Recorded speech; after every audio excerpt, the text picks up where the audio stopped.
Hi, this is Eli Ochiltree of the SnoKing Beekeepers Association. It is April 15th, 2026, tax day, and it is our third Wednesday of the month. First, we're going to have announcements, and then we are going to have a presenter who's going to explain one of the biggest pollen studies going on right now. Julie O'Connor is here, and she'll speak on that later, but you can't evade the announcements, those of you who turned up early. So we're having socials. There's another social plan for Saturday, May 9th. It'll be the Dwellers Drinkery. I put a picture. It's up in Lake Stevens, so the north end, a little bit north end, definitely Snohomish County, kind of help people up there out. There's also in the newsletter, and I put the link in, and it's the link that has Cornell in it. The Cornell Master Beekeeper program, Cornell University over in New York. They are the master program that we really recommend you go to. It is the best one around for a interstate one. And they are going to have 3 of their graduating students finishing the program do their presentations tomorrow at 4 p.m., which is a really odd time. It says 7 p.m., but that's 7 p.m. New York time.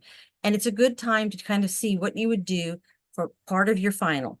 It's a 3-part final, a presentation, only 15 minutes, a hive practical, and a written exam. If you decide to do it, make sure you get, if you decide to join that Master Beekeeper program, make sure you get the 33 1/3% discount. Just saying, all you have to do basically is say, I belong to a beekeeping club and ask for it. Our group for beginners and apprentices, the Hive Mind, isn't going to meet for another 2 weeks. So if you stay after the presentation, after we bombard Julie with questions, then we'll talk some about installations, which some people are doing right now. I think even last Saturday, some people got their bees already.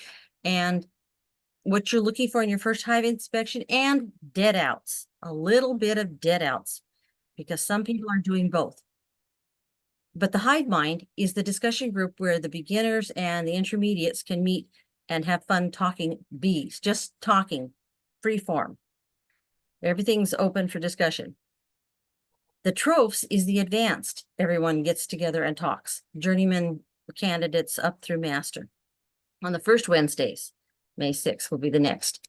Our biggest event of the year is the fair. And so we keep talking about it. Because it's an 11-day fair, we get together. We're actually going to be in the parade the first Saturday of the fair. And then we are going to do some giveaways. We're going to roll up burlap sacks, which we can get for free from Cascade Coffee. And we're going to make something called a weather worm. Okay. Everybody has extra yarn in your closet. Please, please, please start dropping by, or let me know and I'll come by, and somebody will come by and pick up the yarn that you've got, those projects that you never finished, or your mother or great aunt or whoever never finished, and you could donate the yarn and it goes to a good cause. And you make this cute little weather worm, and you've probably seen it if you have a kindergartner or a preschooler.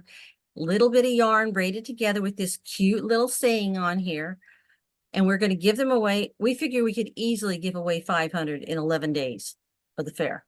So the first about 50 were made by Myung Hong, and there they are. I put them there so you can see it. Dedicated people can do this. And we'll attach the poem with our logo on it, so it's sort of free advertising, almost free advertising for us, for our club. Lots of stuff is going on right now. There are so many citizen science opportunities this year. They're people have discovered that we're out there, and through the associations, they can get a hold of us. And there are several studies going on right now. The pollen trapping one, the links are in the newsletter. Yeah, I don't think I put that, tried to put it in chat. It's in the newsletter. You can always email me if you want it, get a hold of me. And that's an easy one. You just put a pollen trap out once a month for 48 hours. If you're interested in that one, information on that. There's the Pacific Northwest Honeybee Survey. Dewey Karen is running that still, I think, is a professor emeritus through Oregon State University. Wonderful guy. A lot of you have heard him speak at the conferences and various bee clubs and such. He would love help with you filling that out on your past experiences, past winter. And then APHIS is doing an 8-colony study. You have to have at least 8 colonies. So I know a lot of us don't, but if you do, and I think we will barely have 8 colonies here at the Malt Bee Apiary, and we are doing the pollen trapping already, and we're hoping to do that one and get involved.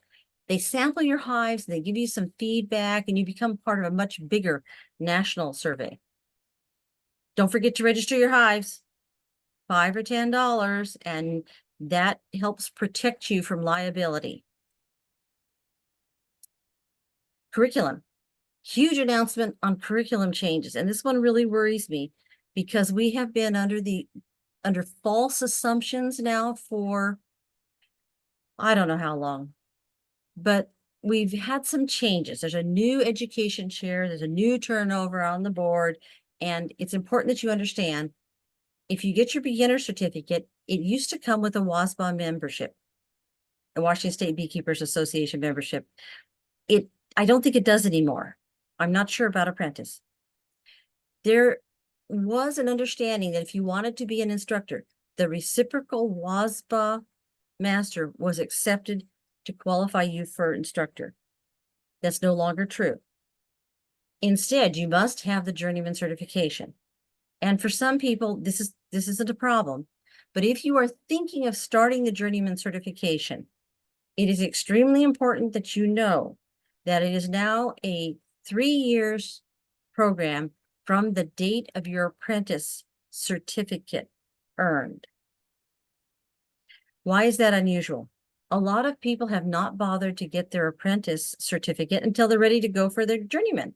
They've been keeping bees for 5, 10. I've had people come up that have almost had bees like 20 years. And they say, hey, I'm retiring. I've got time to teach a class or something. I'd like to do that. And they never took their apprentice certificate. That is now the starting date, like a timer, for your 3 years of earning your journeyman certificate. So do not delay. An apprentice class starts a week from Thursday, a week from tomorrow. Seriously consider it. If you are at all thinking that you would like to get your journeyman in the next 3 years, it is 3 years. There are few exceptions, and you can call me and ask, but a lot of people just did not realize.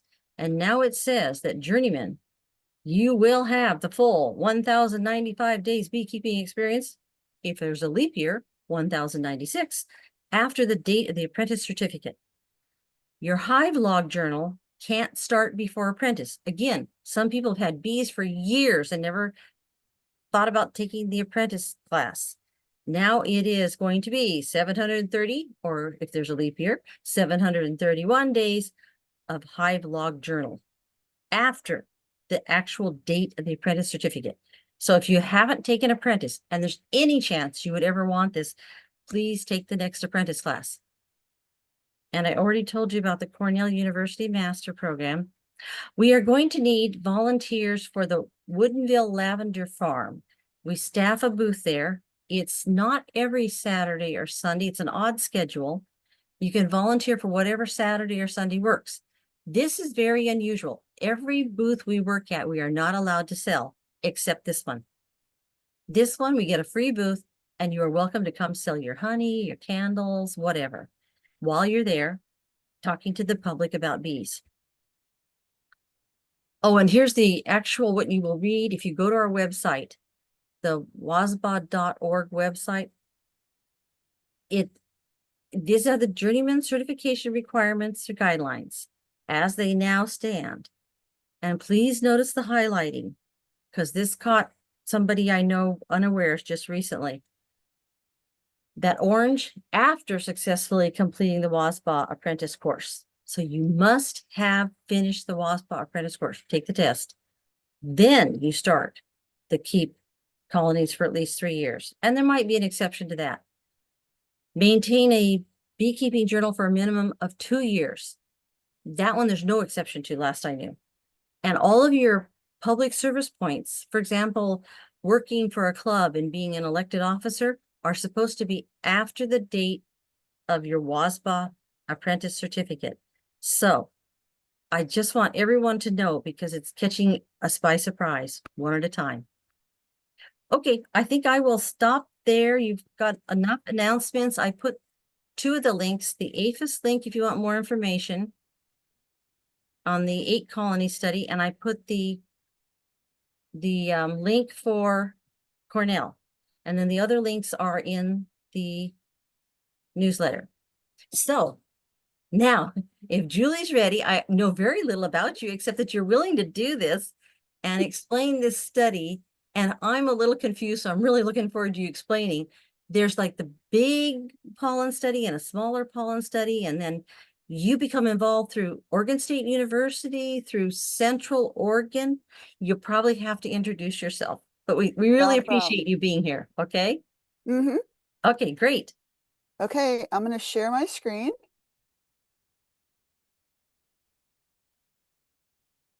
And start the presentation.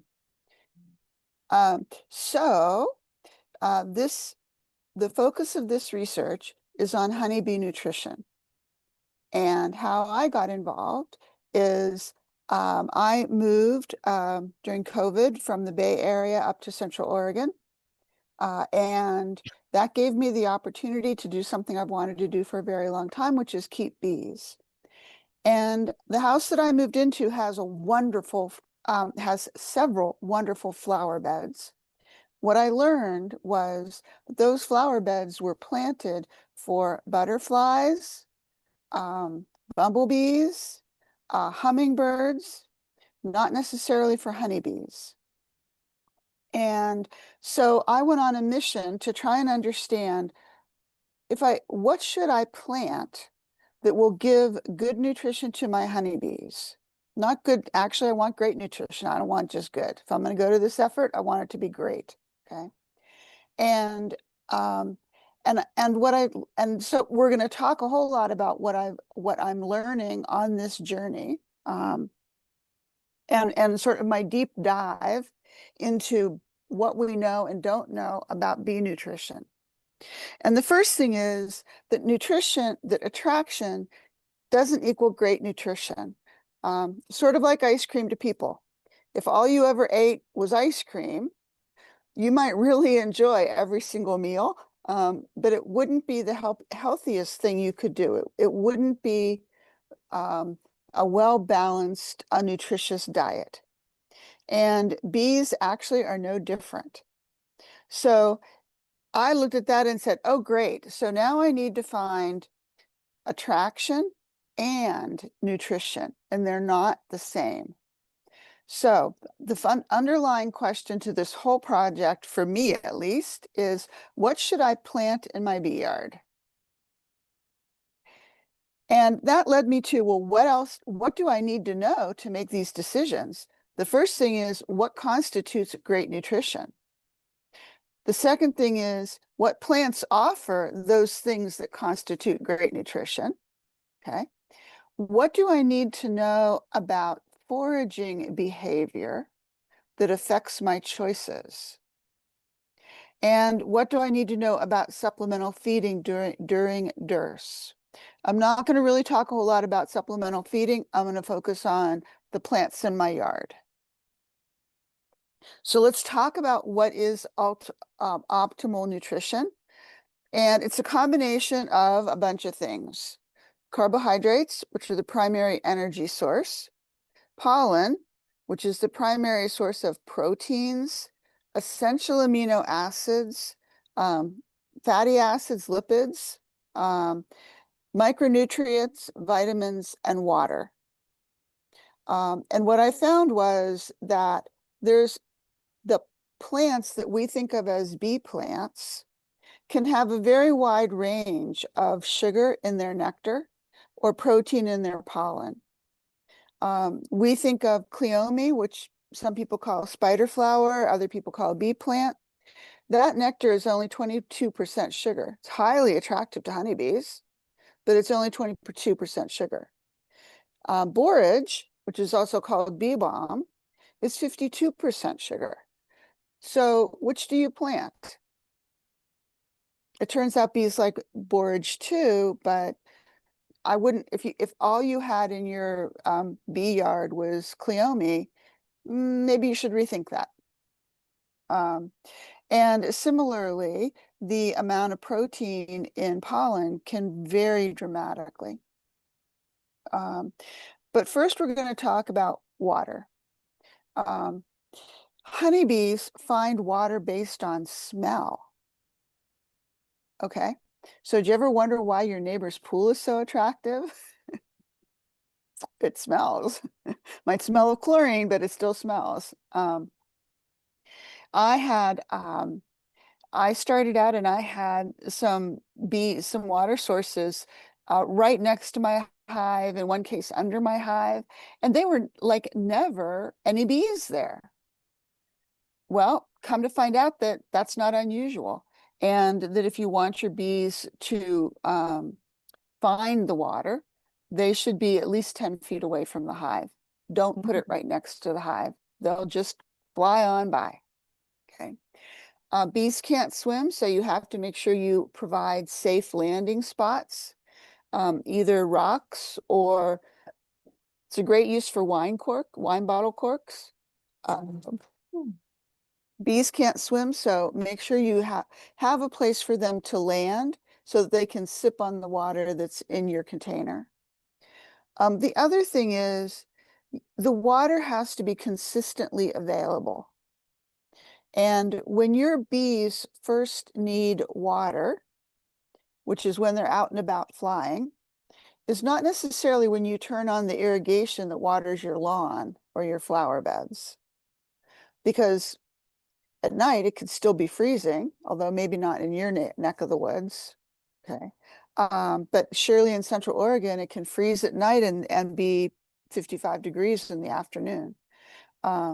So your bees need water whenever they're flying.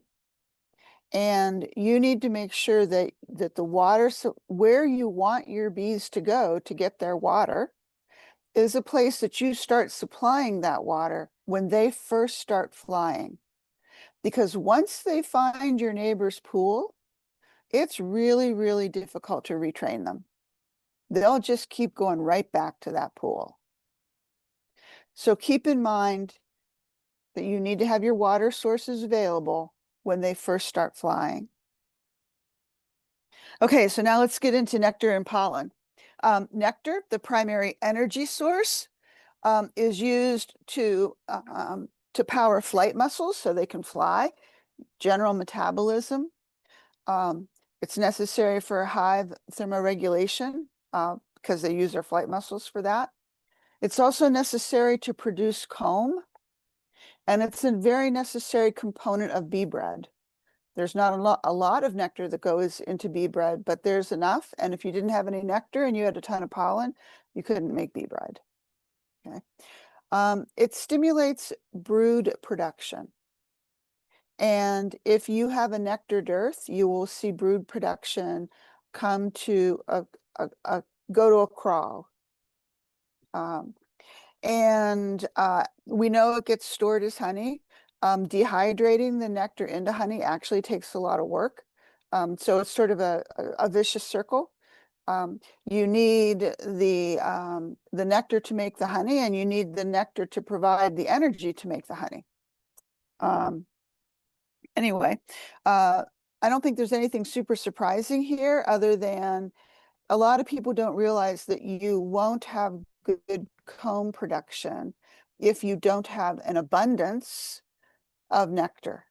And if you just have enough nectar for them to get by, they will focus on brood rearing and not make any comb, potentially swarm because from their perspective, they're out of space because they haven't made the comb to give them the space. So do pay attention to whether or not if you need them to make comb, that you are providing them with plenty of nectar, or sugar substitute. That works too. Pollen is an essential is the essential ingredient, the primary ingredient of bee bread. And bees mix mix the pollen with nectar and salivary enzymes to form bee bread. which gives them something that is stable and can be stored. But in the spring, that bee bread is consumed very, very, very quickly. Because the population of the colony is increasing so dramatically. Newly emerged worker bees will gorge on bee bread for approximately 5 days. Some studies give it a few days more, but for sure for 5 days. And during that time, their hypopharyngeal glands and their fat bodies start out not fully developed. When they emerge, those organs are not fully developed, and they will not fully develop unless they have access to copious amounts of bee bread. And one thing I learned in this was that I guess I always thought of fat bodies as a storage organ. And it turns out that fat bodies are really sort of a combination of liver, pancreas, and digestive system all in one, as well as storage. So the idea that so fat bodies play an incredibly important role in the life cycle and the biology of bees over the course of their lives. So a bee emerges for 5 days, it gorges on pollen or on bee bread. Then nurse bees continue to consume bee bread because they need that to make worker jelly and royal jelly. And then they turn around and feed those jellies to the queen, to larvas, to foragers and drones. If there isn't sufficient bee bread, brood rearing will stop. So again, you have to have enough nectar and you have to have enough pollen. And if they don't have enough pollen and they can't turn that into bee bread, they will simply not lay eggs and they will eat the eggs that are uncapped and the larvae that are uncapped, because for the workers, they've gone from reproduction mode to survival mode, and they are eating the larvae and the eggs because they're sources of protein, and that's what they need to survive. In the fall, winter bees consume a lot of bee bread to build up their fat bodies, and in this case, their fat bodies are in fact acting as a nutritional storage vehicle. Okay, because the those fat bodies enable them to survive the winter. And we'll talk a little bit more about surviving the winter and as it relates to pollen in just a sec. So I said that pollen gives you protein, amino acids, lipids, micronutrients, and vitamins. It turns out there are about 10 essential amino acids, and these are the 10. And the bees need them in a certain proportion. And this gives you a sense of what that proportion is. Tryptophan was chosen to be a value of 1. So however much tryptophan you have. If you don't have 4 times as much valine, then you won't be able to process the protein fully out of your bee bread, because you're limited by the fact that you don't have enough of all the different amino acids that you need. So not all pollen offering plants contain all 10 amino acids. There's some data on what amino acids are in what plants, but it's not a very big data set, and therefore its use is really limited. And a big part of this project is figuring out what plants we should test and see what their amino acid profiles are like.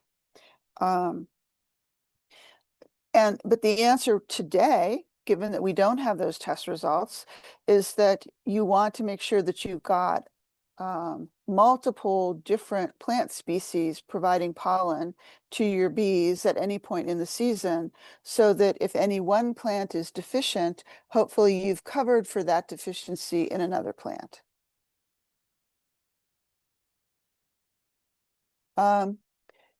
So there is a substance called vitellogenin that is produced in the bee's fat bodies. Remember I said it was sort of like a pancreas? Okay, a pancreas makes your insulin. Well, think of vitellogenin as sort of like that. And it's produced in the bee's fat bodies using the essential amino acids. If you don't have a sufficient essential amino acids, it won't make, the bee's fat body will not make vitellogenin. Vitellogenin is needed by the nurse bees to produce the jellies. It's outside of the bee world, vitellogenin is what you find in the yolks of other of animals that lay eggs. And in bees, vitellogenin is necessary for the queen to lay eggs. If the queen does not have vitellogenin, she will not lay eggs. It's also crucial to winter bees' longevity, both because it is a nutrient reserve and it protects against oxidative stress. Oxidative stress is one of the big things that causes bees to get old. I think you can say that about people too. I think there's research that says that about people, but it's true for bees. Okay, and it's really interesting because if you look at house bees, when they first emerge after they've gorged on the bee bread, they have incredibly high levels of vitellogenin, and it decreases over time. And as that vitellogenin increases, there's another hormone called juvenile hormone, which also increases over time. And there's a tipping point at which the vitellogenin has dropped sufficiently and the juvenile hormone has increased sufficiently that bee becomes a forager instead of a nurse bee or a house bee. So if you think about it, if you don't have enough pollen, then you're not making enough vitellogenin, which means that your nurse bees are not in making enough as much vitellogenin as they normally do. And because of that, they're going to hit that crossover point more quickly, and they're going to turn into foragers more quickly, and their lifespan will be shortened. And similarly, if your winter bees don't have enough bee bread so that they can consume the bee bread and continue to make vitellogenin, then they won't last the winter. So it's just such an important part of their biology that directly relates to their nutrition. It also plays a big role in immunity. Vitellogenin actually binds to certain pathogens, making those pathogens no longer harmful. But I thought that was a little bit too scientific-y for this discussion. So now we understand the components of good nutrition. Let's lay on top of that the foraging strategy that we see in honeybees. And what we see is honeybees do, in fact, have a very logical, optimal foraging strategy. And it's based on what location is nearest, so I can use the least amount of energy to fly to that location. What location is the most profitable location in terms of my ability to bring back nectar or pollen? And if one location is a little bit further, but it's much richer in nectar or pollen, it might be worth it for me to go to that somewhat further location, trade off nearness for profitability. which is why all of my bees love my neighbor's yard, because along her back deck, she has, I don't know, a dozen mature, huge lavender plants.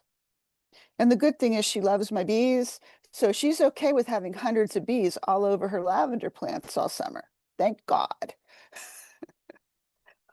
But they don't come to the lavender plants in my yard. Why? Because I only have a couple and I just planted them a year ago and they're still tiny. Okay, so even though it's closer, they will opt for the further away lavender plants because it's so productive. Okay. Another thing that's really interesting about their strategy or their methodology, okay, is that they have this thing called flower constancy, where they will go out and they will identify a location in a flower, okay, and then they stick to that flower. And there might be other flowers around it that are equally good, but they're going to stick to that lavender. And if I have a red hot poker right next to it, and the red hot poker is a really good bee plant, okay, they'll ignore it because they're focused on that lavender. And they will do that for their first foraging trip. They will do it for the 7 or 8 foraging trips they take that day.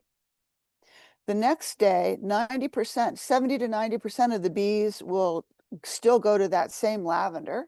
And even a week later, somewhere, half the foragers will still go to that lavender. So that helps you understand the importance of a profitable location. When you lay on top of both a profitable location and their single plant species preference, what that tells you is you don't put just a couple of lavender plants in, you put a bunch. And I've had to revise my landscaping strategy now that I know that, because I didn't do that the first time around. The other thing that's so amazing is that bees remember their locations based on both scent and landmarks. They literally remember that. I thought that was pretty amazing. And once a bee is honed in on a profitable location, they will stay on that location, even if another scout bee finds a somewhat better location. In order for them to change, that new location has to be dramatically better, which I thought was really interesting. But again, nearest location, most profitable location, single plant species preference. Huge, I didn't know that. I'm replanting my whole yard this spring because of that. Oh, well. Bees don't need any stimulus to forage for nectar, but they do recognize the quality of the nectar source. And it's not necessarily based on how much the percentage of sugar in the nectar. It's also based on what kind of sugar it is. And bees have a clear preference for sucrose over other forms of sugar. Different flowers have different characteristic sugar signatures. Again, there's some research on some plants, but not enough. More nectar. Nectar is a product of photosynthesis, so there's more nectar on sunny days. And interestingly, once pollinated, some plants stop producing nectar. So if you were looking at 2 plants and you had the data in front of you that said, oh, this one stops producing nectar once it's pollinated and this one doesn't, you would know which one to pick. But we don't know all that stuff yet. The data is very spotty. But there's enough data out there to know that this happens, right? The plant people have done this research to know that this happens. Bees do not forage for pollen unless they're stimulated to do that. Young larvae emit a pheromone that stimulates the bees to forage for pollen. And bees recognize pollen based on its odor. There's absolutely no evidence that bees can differentiate between high protein pollen and low protein pollen. But there is evidence that some pollen is difficult for bees to pack in their cubiculi. And when they run into that, they just toss that pollen away. They just brush it off, not taking that, not dealing with it. When pollen becomes available, when the flower anthers release the mature pollen grains onto the anther, and that tends to happen either in the early morning or late in the day. And in midday, there tends to be a lull, sort of the inverse of the availability of nectar, right? Nectar is more available midday when there's lots of sun and there's a lot of photosynthesis happening. But this also explains why I've had one person tell me that his bees were never on a certain plant in the morning, and that guy's mother told me, "Oh my God, the bees are all over this plant. I sit there at lunch and watch them. It's so cool." Why? Because they're getting nectar from that plant, which is available midday. They're not getting pollen, which is available in the morning. Okay. So important thing to keep in mind is you're looking at, are the plants that I have useful to my bees? If you always look in the morning, you might not get the same answer as if you look at different times over the course of the day. Okay, so what did that tell me about my landscape strategy? Well, I learned I had to choose honeybee plants, not bumblebee plants, not butterfly plants. Okay.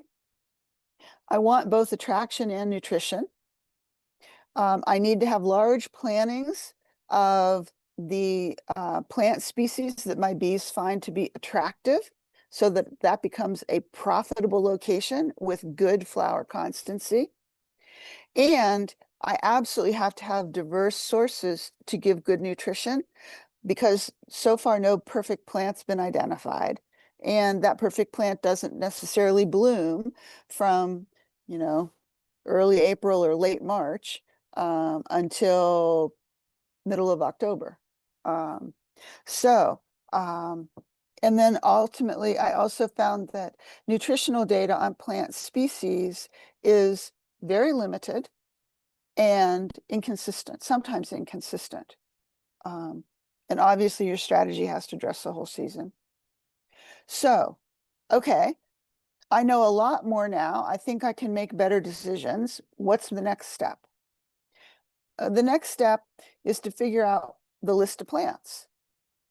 And Google is your friend. There are lots of places you can go to find lists of pollinator-friendly plants. And many nurseries and seed vendors who have online catalogs will identify pollinator-friendly plants and allow you to search on that. So you can pick, I want something that has normal water requirements, full sun, and it's pollinator friendly. And boom, here you go. So that's cool. But then I found out that these plants talk about pollinators generally. Very few of them talk about honeybees specifically. So I can have I had a whole bunch of bumblebees in my yard this spring. No honeybees. Why? Because the bumblebees have different tongues. They could reach the nectar. They were all over the plants. They were fighting over the plants. I've never seen bumblebees fight before, but I did this spring. So keep in mind when you look at the lists that they're not necessarily specific to honeybees, and you may need to do more research to make sure that you're getting something that honeybees like, as opposed to butterflies or native bees. I have found one source that provided a scale of from 1 to 5, I guess, with 5 being really good for either pollen or nectar. And but it doesn't tell you how they got that scale. And unfortunately, the guy who did all this work is no longer with us. And everybody that I could find who worked with him, because I actually did try to find people who worked with him before he passed, who might be able to explain to me how he got these numbers, said it was observational. It wasn't it wasn't from a rigorous set of data. And in his work, he says that lavender is only a 2 for both nectar and pollen.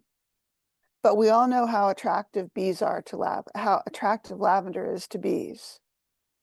So, so I'm very interested in getting more testing done on some of these plants so that we can either verify that they're only moderately nutritious, or come to the conclusion that his observational data is not reliable.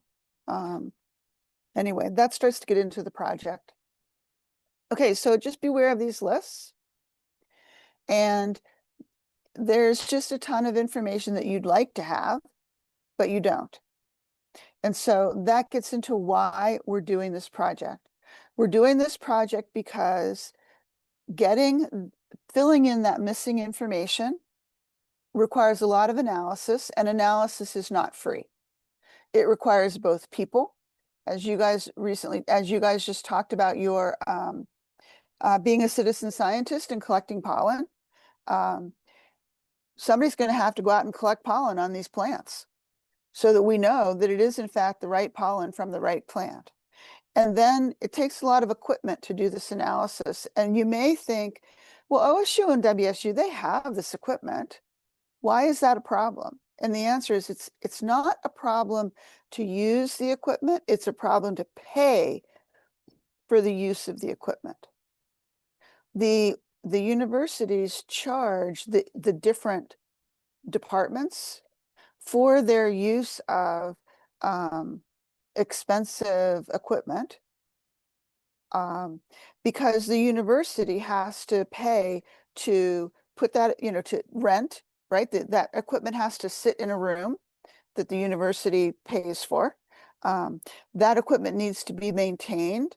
That equipment needs to be, the word's blank, I'm blanking on the word, calibrated. The equipment needs to be calibrated, sometimes once a quarter. All of those costs, the administrators at the university say, Priya, you want to use this equipment? That's great. It's going to cost you X. Okay. Given that, we want to come up with a short list so that we can look at the plants that the bees are most attracted to and start testing those first, so that we direct, so that Priya and Anthony, Priya's from WSU, Anthony's from OSU, so that their departments can use their money on analysis of the plants that are most attractive to the bees. And that's what we're trying. And so we're trying to collect the data to help us understand on a region by region basis what plants are most attractive to honeybees. And with that, we should be able to get the nutritional analysis that we need. And with that nutritional analysis, our ability to put together good landscape strategies will improve notably. Because right now, it's a big guessing game. So, can you participate? I hope you do.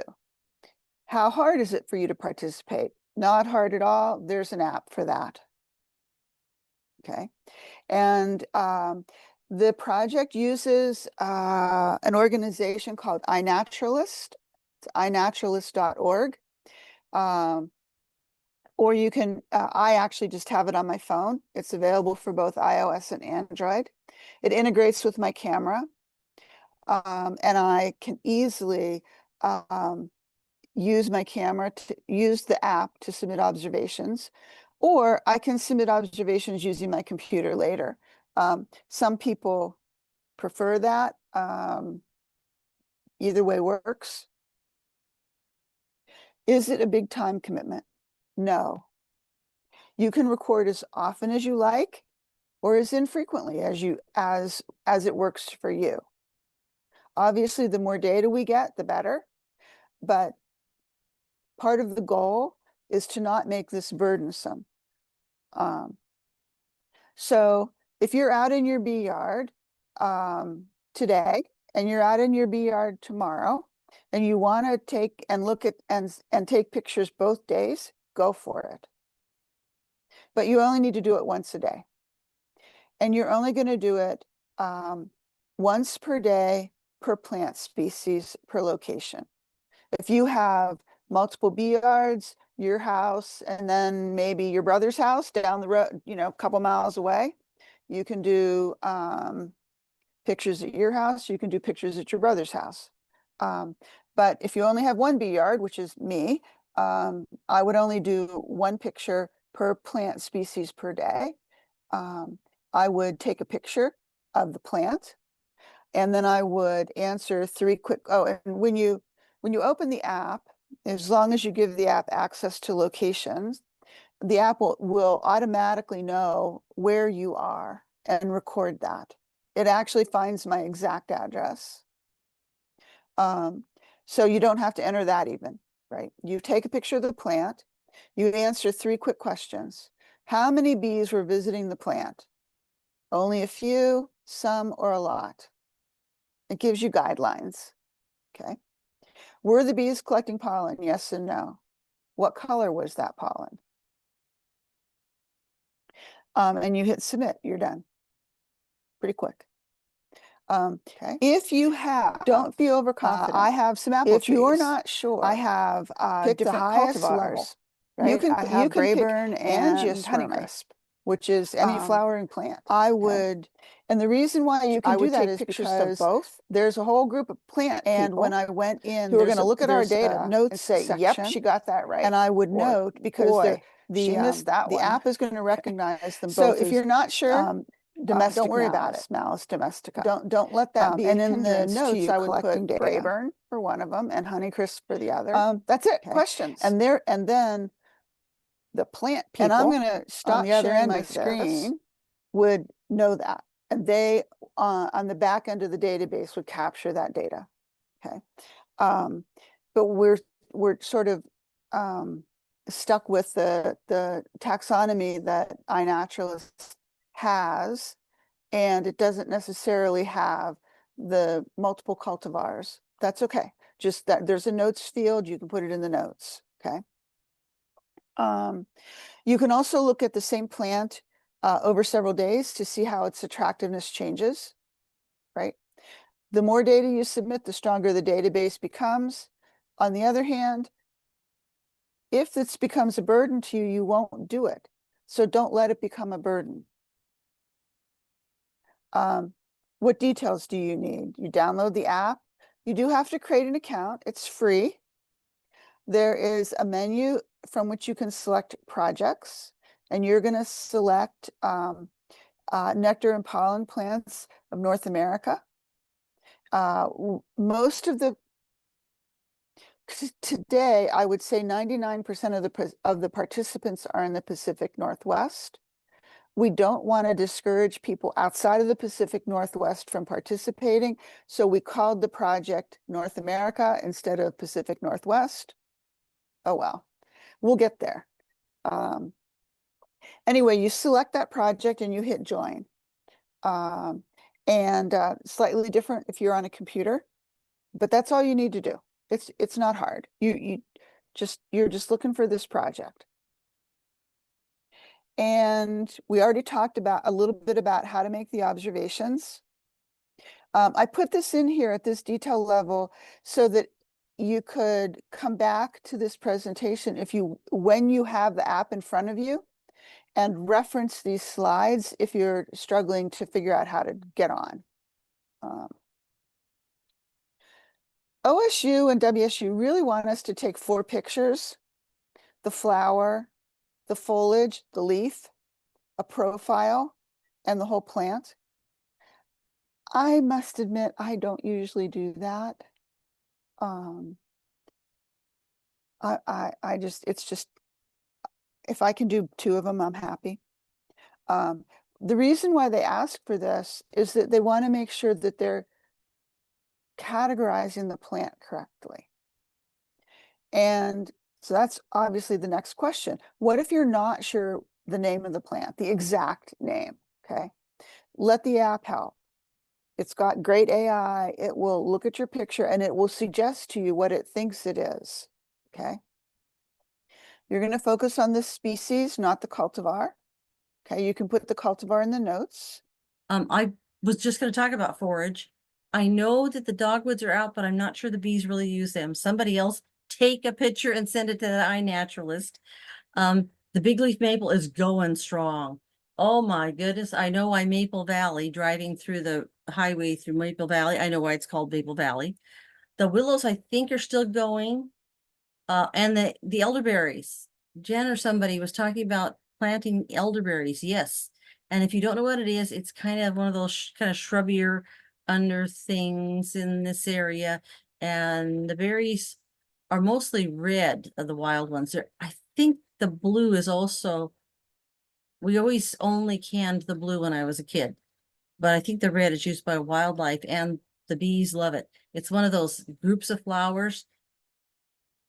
I don't know if they're called inflorescences or whatever, but they're groups of flowers, and bees love something that has a bunch of little teeny weeny flowers together, like the big leaf maple, the willows, and such. So I thought I'd mention that we're doing that for forage.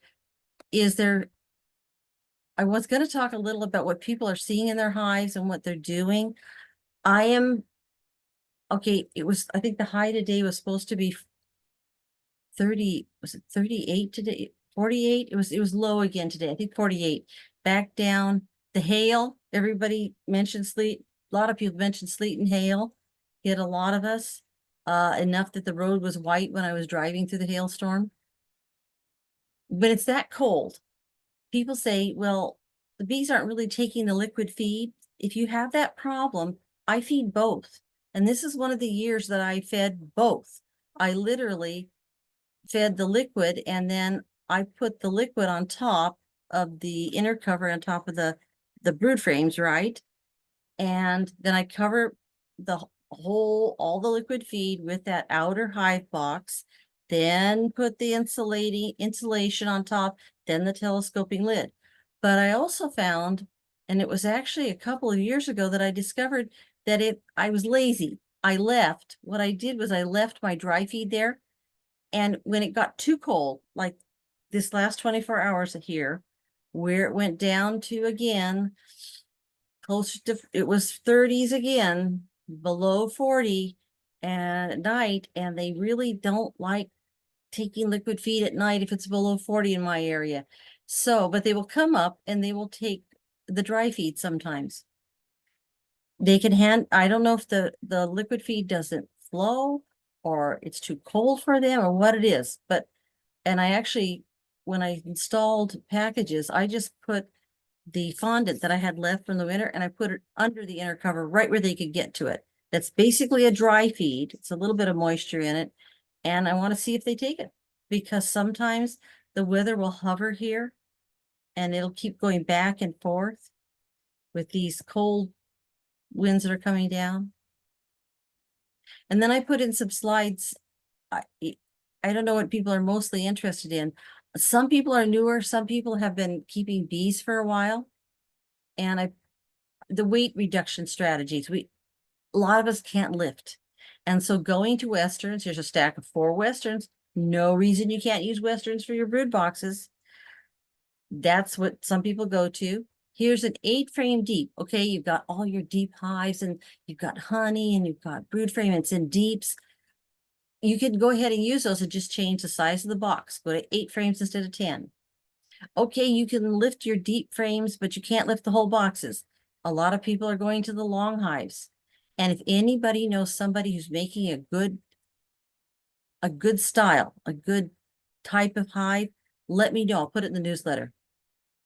Then the other way that people are getting the weight down so they don't have to lift as much, they're using follower boards. And I saw this actually in a European video. You take a frame and you put lightweight foam in the frame, and then you replace, like on your 10 frame wides, 10 frame wide deeps, you replace the outer frames, which are kind of colder anyway, and the bees don't necessarily like them as much. You take number 1 and number 10, and you replace them with these lightweight frames. And then just let the bees build on the middle 8. And that way you've cut your amount of bees, brood, honey that you're lifting down by 2 frames out of 10. That's like a 20% drop. Oh, and the other way that I love to do this, and a lot of people have mentioned they do this, is you get tired of lifting deeps. You start out and you say, oh, I can handle the deeps. I can handle the deeps. And then you finally say, I can't. Cutting the bottom 3 inches off with using a table saw like this, cutting the bottom 3 inches off a deep leaves you, a deep is 9 5/8 inch, as I show here at the bottom, leaves you with a Western, what some people call a medium. I like to call it a Western because it's clear what I'm talking about, a 6 5/8 inch depth. And then the 3 inches they've cut off, you just put 1/8 inch wire on it, and you've got your absorbent material shim, or you could put the styrofoam in there, and it's held up above, insulating the bees all year round if you want, or next fall if you want. Varroa. I wanted to mention Varroa. Anybody has a question, just interrupt me at any point, okay? But Varroa, people are kind of stuck. All our manuals, all the advice says start treating early, but the temperatures are too cold. We can't really use the Thymols. They're really not intended for these temperatures. They want 60s. Formic Pro, with caution, you can use it. We're going into daytime temps at the 50s, but the temperature drops. And Formic Pro can't be used with small volume hives. It's not designed. Even a single pad is not designed for nukes that you've just installed. It should grow before you, and the temperature should come up. So you're kind of left with the oxalic acids. Here's the AP bioxyl up here. This is the same chart that I give out in all my classes. So I'm assuming almost everyone's seen it. I'll happily send it to you if you don't have it. But this is the powder that we put in the wands, or sometimes people use it as a drench. Yeah, they fumigate it, vaporize it using the wands or the vapor geyser guns, or in a drench, you dribble it, a dribble on the bees, or strips. Now they are available, and the Swedish sponge method that Randy Oliver made popular. You mix the oxalic acid with glycerin. I don't have that in here. Technically, that's off label, but we're beekeepers. We take responsibility for what we do, right? So, but the commercial version of it is Viroxan strips. And then we have the hop guard, which is slimy, messy. Okay, that can be used. I'm talking about just the ones that can be used at lower temperatures. Naroa can be used as soon as there's open brood present. Now there's a catch on Naroa, and I keep running across it that people don't understand about Naroa. It's good for up to 18 weeks. And on this chart, I put that. Here's Naroa. Its active ingredient is Vadiscana. I don't know, pronounce it. And which has to do with an interfering RNA, as I understand, not supposedly not harmful to bees, humans. It wouldn't be a problem if it got in the honey. But when you read the instructions, it will say not really to be used with honey supers on. But any temperature, so low temperatures like now, when open brood is present, up to 18 weeks. That doesn't mean you give it for 18 weeks. You put this little pouch, you peel a sticker off the top. There's some holes. You push a little down on the top of the pouch, and some of it oozes out. The bees go, ooh, sugar syrup with medicine in it. We don't mind. You know, sugar helps the medicine go down. And then when they get it dosed, the nurse bees, since you're doing this when there's brood present, there's no honey supers on, it should get used right away. It should not get stored in a honey super. Nurse bees should be coming in, slurping it up, feeding it to the larvae, or putting it right next to the larvae in the stores on the same brood frame, like the bee bread, and feeding it again to the larvae, to the queen, to the other workers, and everybody gets fed with it. Now, after they finish slurping it all up, they pass it around for up to 18 weeks. So you're not putting this packet in for 18 weeks. You're dosing them, and you're hoping that the dose will last for 18 weeks. It is not a very effective treatment. It's not meant to be used alone. And if you read the literature, it admits that. It may not say it exactly that way, but that's what they're saying, is this is not very efficacious or very effective. It works. It's harmless to bees, harmless to humans, shouldn't be a problem in the honey. So, okay. So that's why they're talking about it. And this is the one they call the birth control for mites. That's how it works. Everything, all the bee brood and the worker bees, the queen, and everybody is ingesting this. And then when the mites feed on the bees, that's when they take it up, and it apparently interferes with one point in their metabolism that keeps them from some of the mites, not all the mites. It's not 100% effective. Some of the mites from being fertile. Is that a help on what you can do and what you cannot do? So for beginners, the Viroxan strips or Swedish sponges are going to be easy to do. Hop guard's easy but slimy. The gal who is teaching beginners, she gave a good reason for using it. Hop guard is just, you feel safe. Technically, it's an acid, but not really. It's wear your disposable gloves. It's not highly volatile. You're not sniffing it like you are a lot of the Tymols or the vaporized oxalic acid, so in a lot of ways, it's something that a lot of people would be comfortable with. And then Naroa, but Naroa is not highly effective. It's not enough by itself. One warning on all of these, when it says a maximum number of doses, I've got a column here.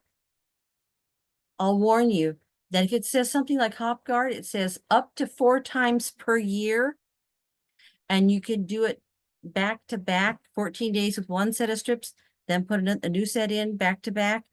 Okay, if they're saying you can, what they're saying is you better.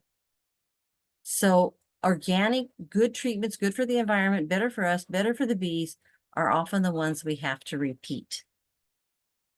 Read the instructions really carefully. Call me if you don't understand. Talk to some beekeeper who's actually read the instructions, and they're confusing. That's why I made up a chart. If you go to oxalic acid vaporization, I'm not recommending that to start, because for most people, it's too much work the first year. They're better off with the Viroxan strips, the Hop Guard, maybe one of those used with Varroa. And then eventually when the weather warms, using the essential oils, the Tymols, the Apiguard and the Apa Life Var. So I'm saying the Tymol not now, Tymol not now. These okay. Formic Pro is tricky. If you actually do it at a too low of a temperature and it's raining and the bees don't leave, or the hive is small, it hasn't grown to fill a box yet, it's really nuke size, it can be lethal to the bees, especially to the queen. So it's problematic until the weather gets a little warmer for some of us. Some people in the lowlands, you're going to be okay. You're going to be hitting well above 50 day after day, and you have an overwintered hive with more bees in it. Any questions? I'm kind of running through some here that I think people might be interested in. And maybe some of you already know this, but you're mentoring other people. A warning on swarms. And the swarm list is up and active. If you want to join the swarm team, the phone numbers are in the newsletter. But this is a picture of a primary cast and a secondary swarm. What am I talking about? We have rainy days and our bees are waiting to swarm, they're waiting to swarm, they're waiting to swarm. The queen is racing around, they've dieted her, she's all jittery, she's ready to take off with half the hive. And the queen cells are emerging, the new queens are emerging, and the bees somehow keep them apart. So after days of rain, and I think you can see some gray skies back here, this was one year I was helping someone, and the primary cast came out, and we collected that and we got it hived. It was a really cold, rainy day, so the bees didn't even really want to go very high up, but finally they could get out the first sunny day. Every time there's a sunny day after a period of rain, I tell the swarm team, expect swarm calls. Thursday, there was sun. They said they got their first swarm call. As soon as this set of rainy days ends, like the hail and sleet today, our first sunny day, watch your hives. If you're on the swarm call, group texting, pay attention, check it frequently, because what happens is not only does the first one come out, but because the queen cells have been emerging and the worker bees have been keeping them apart, you sometimes get the second cast, the secondary swarm. This is also important for those of you who went, oh, well, half my hive left. I lost half the bees. They went up to the top of 100-foot big leaf maple. It's too late. That doesn't mean you're off the hook. That means you should immediately get your bee suit on and go in your hive and check to see if the bees are getting ready to leave again. You may need to take emergency measures, and they may take off with the second swarm just an hour or two after the first one goes. With the parent queen, the mother queen left, now there's a daughter, a virgin daughter, taking off part of the hive. And if you don't stop this, a hive loses half or more, the first primary swarm, and then the second cast takes off, then you've lost a half of the half that was left, and you can run out of bees really fast. So go check swarm cells, don't assume. Anything else about swarms? I'm not really watching chat. If I'm not covering something, let me know. These are kind of random slides, but I thought people might want to kind of look at some of these. Queens, when installing, one of the most important things every year is people say, I didn't realize there was a piece of plastic or tape I was supposed to take off so that the workers could get to the sugar. So make sure you understand how your queen is supposed to get out of the cage if she came in a cage. Just please do that. Every year it's heartbreaking. Somebody loses a queen. And here we are. This is us at the Malt Bee Apiary. There's Karen and Min installing last Friday. And making sure that the little cork gets replaced with a marshmallow. They did a great job. No queens flew off. They had the thumb on top immediately. There's Karen. Finger on immediately. Then get the marshmallow and get the marshmallow in there. Shaking the bees in. Min likes to use a funnel. Okay. Dead outs. I finally got somebody sent me this, a really good picture of where the fecal spots are for varroa. When you have a dead out, did they die of varroa over just parasitizing them? I should check the time because I love to talk too much. And oh, I gotta leave. I'm sorry. I should let everybody go. I should stop here. But I've got some. Let me show you. I've got some. If anybody's interested, I have a lot of. Where's my, oh dear. No, I'm looking for it. There they go. I have a lot of slides, and I am right now here. And if anybody wants to look at any of these, I have slides on drone laying queen, what's called a step down brood pattern. I had, in case Julie didn't talk very long, picture chill brood, what robbing looks like, some dead outs. I can save them for next time, but in a lot of ways in a month, nobody's going to be interested. Let me stop and make sure that people are telling me if they want to see any of this. Okay, let me check chat. Anybody want to see something particular? Oh, Karen says her dogwood doesn't even have leaves this early. I wonder if she has an ornamental. Yeah, Paula says that fruit trees are in bloom. Mine are getting rained on and hailed on. The edible elderberries would be later than the native, I think. And John's over in Eastern Washington. Apricots. I love apricots. Probably blooming right now.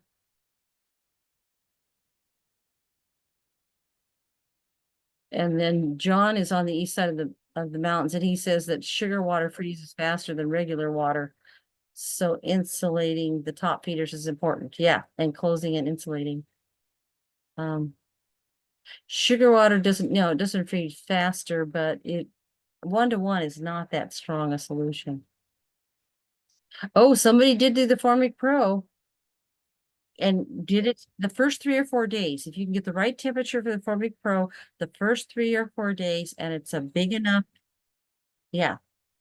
If it's a big enough hive. Yeah, the Varroa chart. I need to work on that. Okay, any questions? Because I didn't mean to keep going.